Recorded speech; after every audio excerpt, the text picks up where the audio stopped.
UP के एक गांव में रामू नाम का एक व्यक्ति रहता था। वह बहुत गरीब था। उसकी कमाई इतनी ही थी कि मुश्किल से 2 वक्त की रोटी ही नसीब होती थी। वह किसी तरह अपने परिवार का भरण पोषण करता था। धीरे धीरे कुछ साल बीतते गए कि रामू की दोनों लड़कियां बड़ी हो गई। रामू को उनकी शादी की चिंता सताने लगी। वह सोचता था कि अपनी लड़कियों की शादी कैसे करूँगा।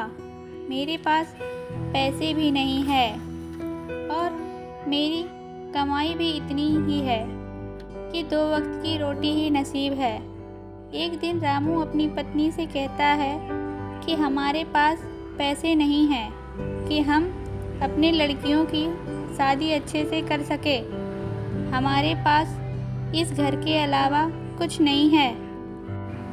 क्यों ना हम ये घर बेच दें और अपनी लड़कियों की शादी कर दें। तो रामू की पत्नी ने कहा कि हाँ, हम बेच देते हैं ताकि हमारी लड़कियां अपने घर सुकून से जी सकती हैं शादी के बाद। ये सब बातें वो दोनों लड़कियां सुन रही थी और वह सोचने लगी कि यदि हमारे माता पिता ये घर बेच देंगे तो वह रोड पे आ जाएंगे और कहाँ से रहेंगे।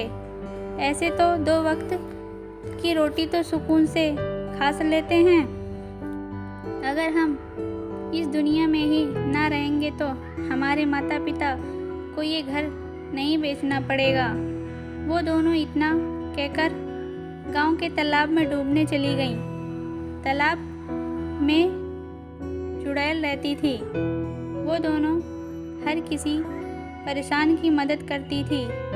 वो दोनों लड़कियां जैसे ही तालाब में डूबने के लिए तालाब में घुसने लगीं, तभी उस चुड़ैल ने आवाज़ लगाई कि रुको, तुम इस तालाब में क्यों डूबना चाहती हो।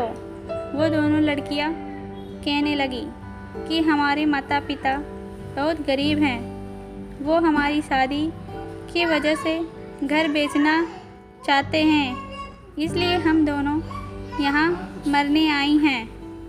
इतना सुनकर चुड़ैल बोली, रुको, मैं तुम्हें सोने के सिक्के देती हूँ जिससे तुम्हारी शादी हो सकती है और तुम्हारे माता पिता भी खुशी खुशी जीवन जी सकते हैं। और वो दोनों लड़कियाँ सोने के सिक्के लेकर वापस घर आ जाती हैं और सारी कहानी अपने माता पिता को बताती हैं। और रामू उन दोनों लड़कियों की शादी कर देता है और वो भी अपनी जीवन खुशी खुशी जीने लग जाता है।